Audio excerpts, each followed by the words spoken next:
Hello friends, ओम श्री गणेशाय नमः। जय माता दी। आप सभी का स्वागत है आपके अपने यूट्यूब चैनल पर। फ्रेंड्स, आज हम आपको इस वीडियो में बताने जा रहे हैं साल 2022 की पौष मास की शुक्ल पक्ष की मासिक दुर्गाष्टमी का शुभ मुहूर्त, पूजा विधि, महत्व, व्रत कथा और उपायों के बारे में। फ्रेंड्स, वीडियो शुरू करने से पहले आपसे रिक्वेस्ट है, अगर आप हमारे चैनल पर नए हैं और आपने अभी तक चैनल को सब्सक्राइब नहीं किया है तो प्लीज़ सब्सक्राइब कीजिएगा चैनल को, साथ ही प्रेस कीजिएगा बेल आइकन को, जिससे नए वीडियो से रिलेटेड नोटिफिकेशन आपको तुरंत प्राप्त हो सके। और वीडियो पसंद आने पर वीडियो को लाइक और शेयर जरूर कीजिएगा ताकि सभी भक्तों को इस वीडियो का लाभ प्राप्त हो सके। और कमेंट बॉक्स में जय माता दी जरूर लिखिएगा।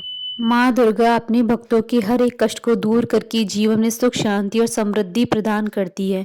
माँ दुर्गा को प्रसन्न करने के लिए भक्त हर माह की दुर्गा अष्टमी को माँ की पूजा अर्चना करते हैं। हर माह की शुक्ल पक्ष की अष्टमी तिथि को मासिक दुर्गा अष्टमी को श्रद्धा भाव से मनाया जाता है। इस दिन विशेष रूप से माँ दुर्गा की पूजा की जाती है। वहीं धार्मिक दृष्टि से मासिक दुर्गा अष्टमी का विशेष महत्व होता है। इस दिन माँ दुर्गा की उपासना करने के कई खास विधान है। इस बार पौष मास की शुक्ल पक्ष की अष्टमी 30 दिसंबर 2022 शुक्रवार के दिन है। इस दिन अगर विधि विधान के साथ माँ दुर्गा को प्रसन्न किया जाए तो वह भक्तों के सभी दुख दूर करती हैं।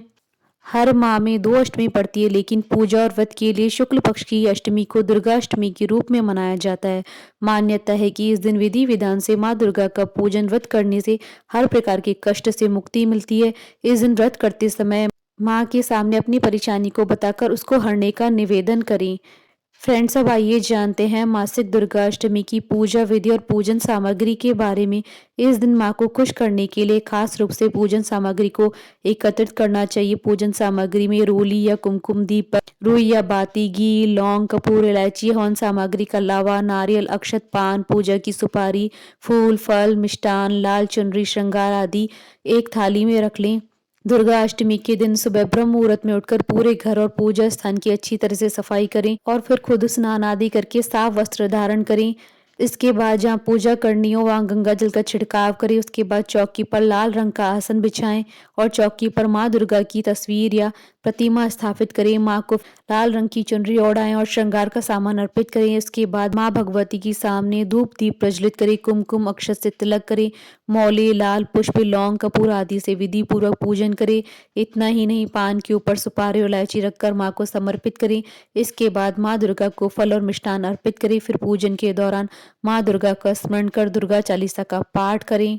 फ्रेंड्स, अब आइए जानते हैं पौष मास की मासिक दुर्गा अष्टमी की शुभ मुहूर्त के बारे में। हिंदू पंचांग के अनुसार इस बार मासिक दुर्गा अष्टमी 30 दिसंबर 2022 शुक्रवार के दिन है। पौष शुक्ल अष्टमी तिथि प्रारंभ होगी 29 दिसंबर 2022 को शाम 7:17 पर और पौष शुक्ल अष्टमी तिथि का समापन होगा 30 दिसंबर 2022 को शाम 6:33 पर। पूजा का शुभ मुहूर्त रहेगा 30 दिसंबर 2022 को दोपहर 12:03 से दोपहर 12:44 तक। फ्रेंड्स, अब आइए जानते हैं मासिक दुर्गा अष्टमी पर किए जाने वाले उपायों के बारे में। दुर्गा अष्टमी की रात में अपने घर के मुख्य दरवाजे पर रात 12 बजे गाय के घी का दीपक जलाने से सारे दुर्भाग्य दूर हो जाते हैं। संभव हो तो मासिक दुर्गा अष्टमी की रात में किसी प्राचीन मंदिर में जाकर देवी माँ के चरणों में 8 कमल के पुष्प चढ़ाने से माता रानी शीघ्र ही प्रसन्न हो जाती हैं। अष्टमी की रात को अपने घर में या दुर्गा मंदिर में दुर्गा चालीसा का पाठ करने से घर परिवार में सुख शांति बनी रहती है। फ्रेंड्स, अब आइए प्रारंभ करें मासिक दुर्गा अष्टमी की कथा। पौराणिक मान्यताओं के अनुसार प्राचीन काल में असुर दंभ को महिषासुर नाम के एक पुत्र की प्राप्ति हुई थी, जिसके भीतर बचपन से ही अमर होने की प्रबल इच्छा थी। अपनी इसी इच्छा की पूर्ति के लिए उसने अमर होने का वरदान हासिल करने के लिए ब्रह्मा जी की घोर तपस्या की। महिषासुर द्वारा की गई इस कठोर तपस्या से ब्रह्मा जी प्रसन्न भी हुए और उन्होंने वैसा ही किया जैसा महिषासुर चाहता था। ब्रह्मा जी ने खुश होकर उसे मनचाहा वरदान मांगने को कहा। ऐसे में महिषासुर, जो सिर्फ अमर होना चाहता था। उसने ब्रह्मा जी से वरदान मांगते हुए खुद को अमर करने के लिए उन्हें बाध्य कर दिया, परंतु ब्रह्मा जी ने महिषासुर को अमरता का वरदान देने की बात ये कहते हुए टाल दी कि जन्म के बाद मृत्यु और मृत्यु के बाद जन्म निश्चित है, इसलिए अमरता जैसी किसी बात का कोई अस्तित्व नहीं है। जिसके बाद ब्रह्मा जी की बात सुनकर महिषासुर ने उनसे एक अन्य वरदान मांगने की इच्छा जताते हुए कहा, ठीक है स्वामी, यदि मृत्यु होना तय है तो मुझे ऐसा वरदान दीजिए कि मेरी मृत्यु किसी स्त्री के हाथों से ही हो। इसके अलावा अन्य कोई दैत्य, मानव या देवता कोई भी मेरा वध न कर पाए। जिसके बाद ब्रह्मा जी ने महिषासुर को दूसरा वरदान दे दिया। ब्रह्मा जी द्वारा वरदान प्राप्त करते ही महिषासुर अहंकार से अंधा हो गया। इसी के साथ ही बढ़ गया उसका अन्याय। मौत के भय से मुक्त होकर उसने अपनी सेना के साथ पृथ्वी लोक पर आक्रमण कर लिया, जिससे धरती चारों तरफ से त्राहिमाम होने लगी। उसके बल के आगे समस्त जीवों और प्राणियों को नतमस्तक होना ही पड़ा। जिसके बाद पृथ्वी और पाताल को अपने अधीन करने के बाद अहंकारी महिषासुर ने इंद्रलोक पर आक्रमण कर लिया, जिसमें उन्होंने इंद्र देवता को पराजित कर स्वर्ग पर भी कब्जा कर लिया। महिषासुर से परेशान होकर सभी देवी देवता, त्रिदेवों, महादेव, ब्रह्मा और विष्णु के पास सहायता मांगने पहुंचे। इस पर विष्णु जी ने उसके अंत के लिए देवी शक्ति के निर्माण की सलाह दी, जिसके बाद सभी देवताओं ने मिलकर देवी शक्ति को सहायता के लिए पुकारा। इस पुकार को सुनकर सभी देवताओं के शरीर में से निकले तेज से एक अत्यंत सुंदरी का निर्माण किया। उसी तेज से निकली माँ आदि शक्ति, जिनके रूप और तेज से सभी देवता भी आश्चर्यचकित हो गए।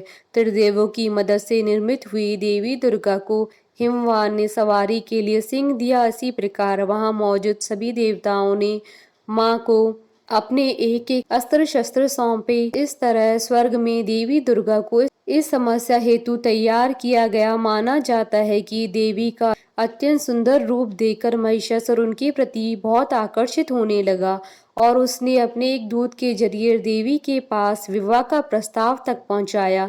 अहंकारी महिषासुर की इस ओछी हरकत ने देवी भगवती को अत्यधिक क्रोधित कर दिया, जिसके बाद ही माँ ने महिषासुर को युद्ध के लिए ललकारा। माँ दुर्गा से युद्ध की ललकार सुन ब्रह्मा जी से मिले वरदान के अहंकार में अंधा महिषासुर उनसे युद्ध करने के लिए तैयार भी हो गया।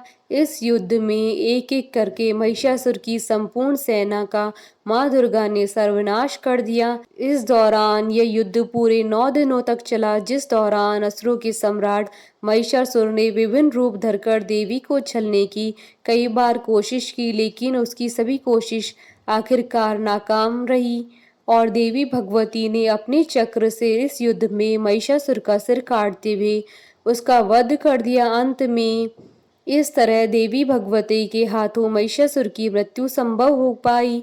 माना जाता है कि जिस दिन माँ भगवती ने स्वर्ग लोक, पृथ्वी लोक और पाताल लोक को महिषासुर के पापों से मुक्ति दिलाई, उस दिन ही दुर्गाष्टमी का पर्व था। बोलिए जयकारा माँ माईदा सच्चे दरबार की जय। हमारे साथ इस वीडियो में अंत तक बने रहने के लिए आपका धन्यवाद। ओम श्री गणेशाय नमः। जय माता दी।